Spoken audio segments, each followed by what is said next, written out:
One late night in Paris, Driss is driving his employer Philippe through the city. When waiting in traffic gets too boring, Driss breaks the speed limit and begins driving quite fast, dodging other cars and not caring about traffic signs. This causes the police to go after him, and Driss bets €100 that he can lose them, but after driving under a bridge, the cops catch up by ambushing them from both sides. Driss doesn't look too worried though, and this time, he bets €200 that he can get them an escort. The cops make him leave the car and he starts acting then, behaving offendedly and telling them Philippe can't move and he was taking him to the hospital. The officers find proof of this when they find the wheelchair in the truck and, when approaching Philippe, they see him convulsing, which is also an act. Seeing as it's an emergency, the cops forgive Driss for breaking the speed limit and offer themselves as escorts on his way to the hospital. To celebrate winning the bet, Driss plays September by Earth, Wind and Fire, and when they arrive at their destination, he shares a smoke with Philippe as soon as the cops are gone.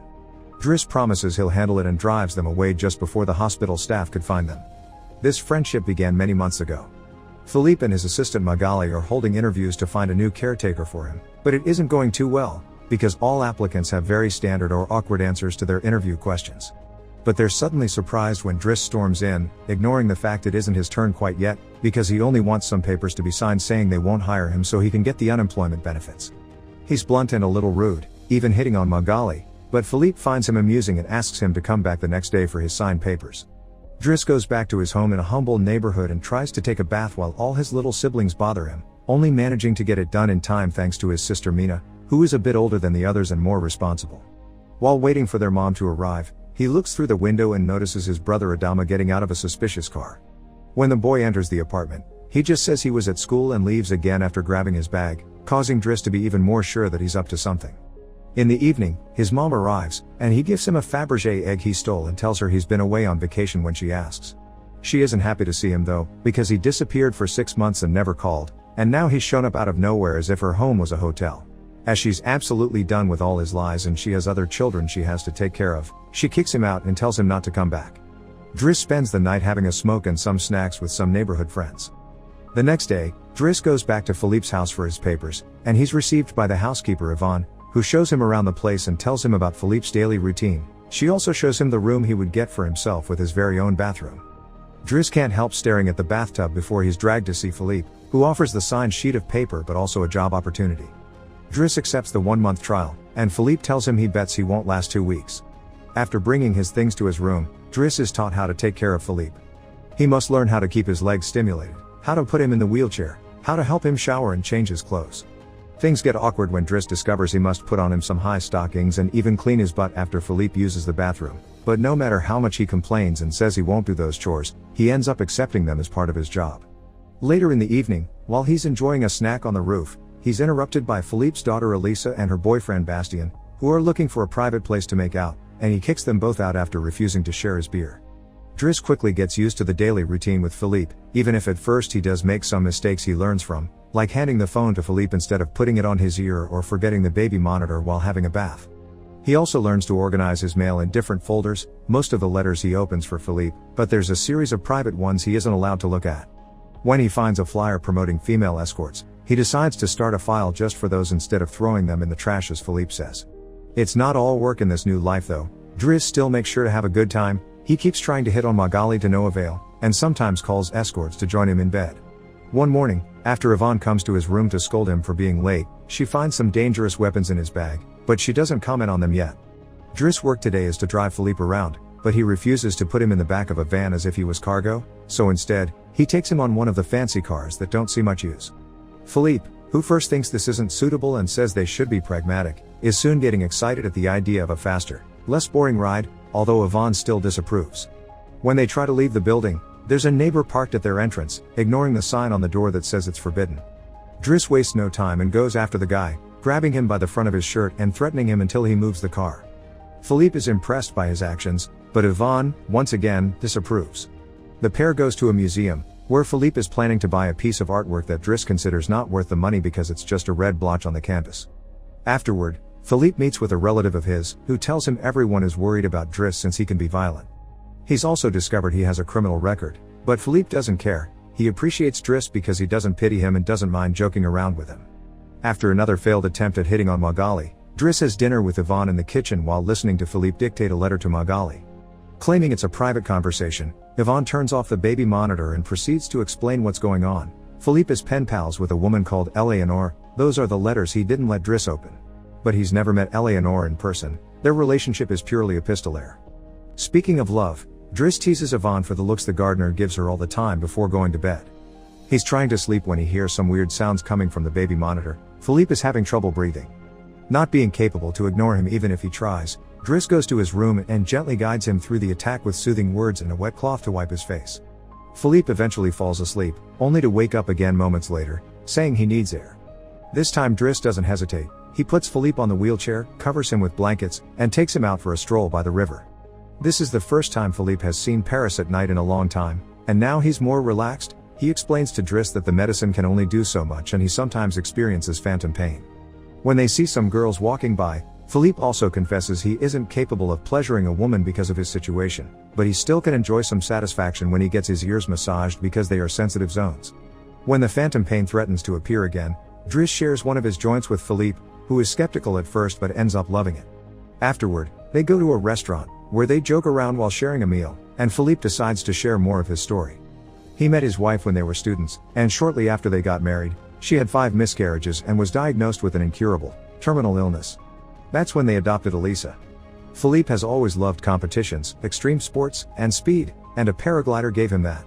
It was during a paragliding session that bad weather caused him to crash and break his vertebrae, although he still thinks his real handicap isn't the chair but living without his wife.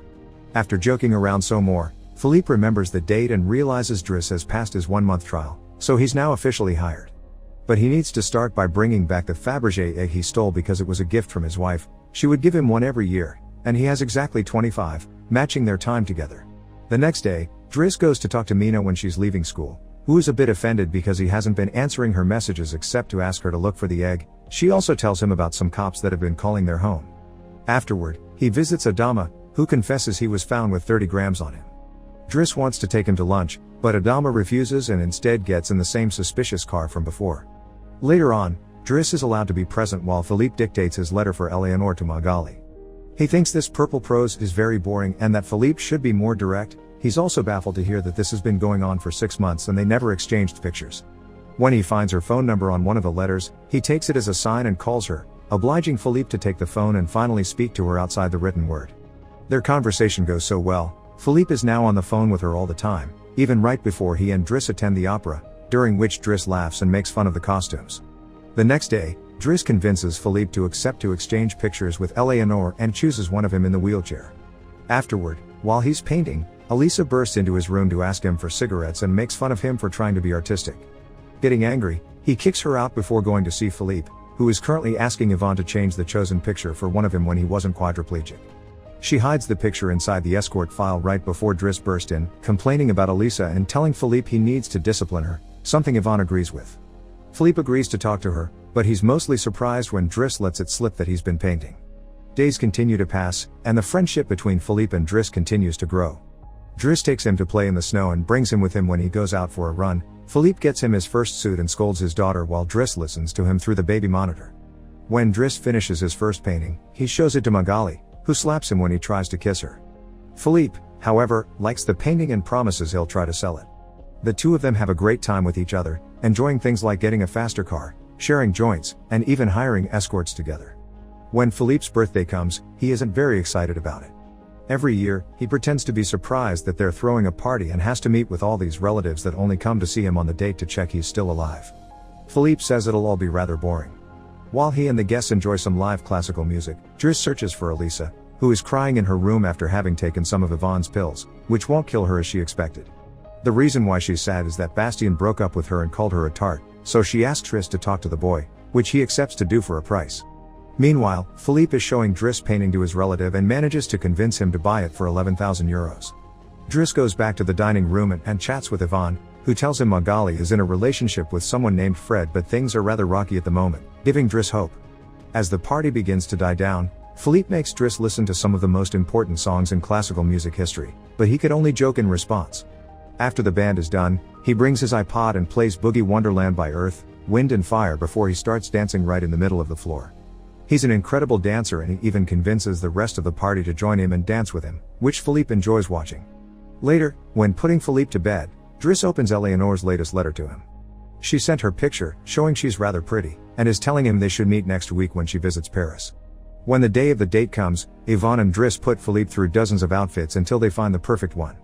And since it's Yvonne the one that will take Philippe to the date, Driss uses his day off to visit Bastien and threatens him until the boy accepts to apologize to Eliza and to bring her croissants every day. He also asks him to fix his hair. Afterward, he visits his mother at work, but only to watch her from afar. At the restaurant, Yvonne and Philippe are waiting for Eleanor, who is very late. After waiting for an hour, Philippe gives up, calls Driss to ask him to take him away, and then leaves the restaurant without noticing Eleanor is arriving at the same time.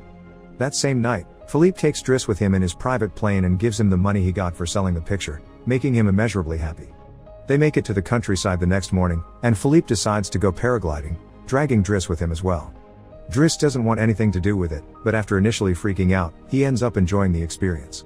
When they return home, Adama is there waiting for Driss and gets scolded when he sees the scars on his face. Adama will still not tell Driss what's happening in his life though, so Driss makes him wait in his room while he calls Mina to tell her not to worry and goes to put Philippe to bed.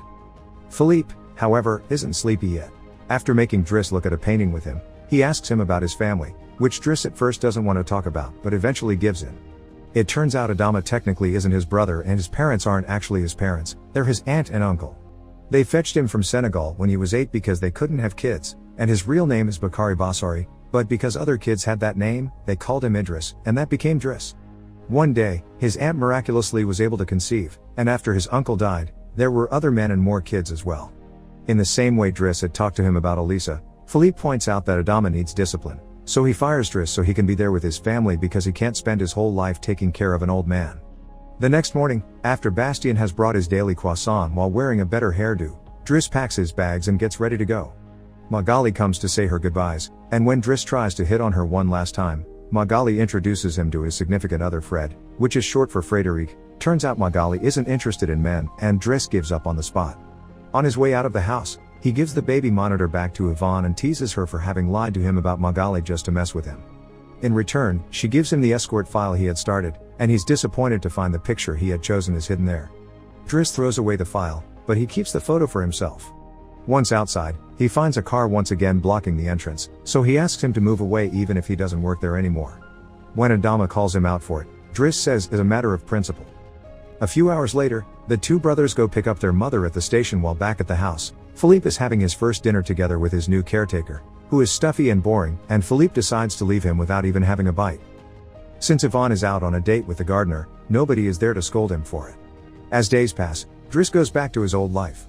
He hangs out with his old friends again and tells the guys from the suspicious car not to bother Adama anymore. When he goes to an interview he doesn't have enough experience for, he manages to win over the employer by calling himself pragmatic and using all the art knowledge he acquired while working for Philippe. This lands him a job as a driver. Philippe continues to dislike his new caretaker and is in a constant bad mood. One night, he refuses anyone in the house to help him with his phantom pain, so Yvonne calls Driss and asks him to come over. That's how they find themselves in the situation from the beginning, with the cops chasing after them first and escorting them to the hospital later. After that little adventure, Driss drives Philippe to the coast, and the sight of the sea helps Philippe calm down. Sometime later, Driss takes care of Philippe's overgrown beard before taking him to a restaurant for lunch, but he doesn't stay, because someone else will be making Philippe company today. Driss wishes him luck and finally gives him back his egg before leaving, and Philippe starts worrying about being alone until he sees who his date is, Eleanor, who is delighted to see him and doesn't mind the chair at all. The real Count Philippe Pozzo di Borgo now lives in Morocco. He has remarried and has 2 daughters. The real Driss, actually called Abdel Yasmin Selou, has his own firm and is also married with 3 children. The 2 men continue to be very close friends to this day. Make sure to subscribe and turn on notifications so you can watch more videos like this. Thanks for watching.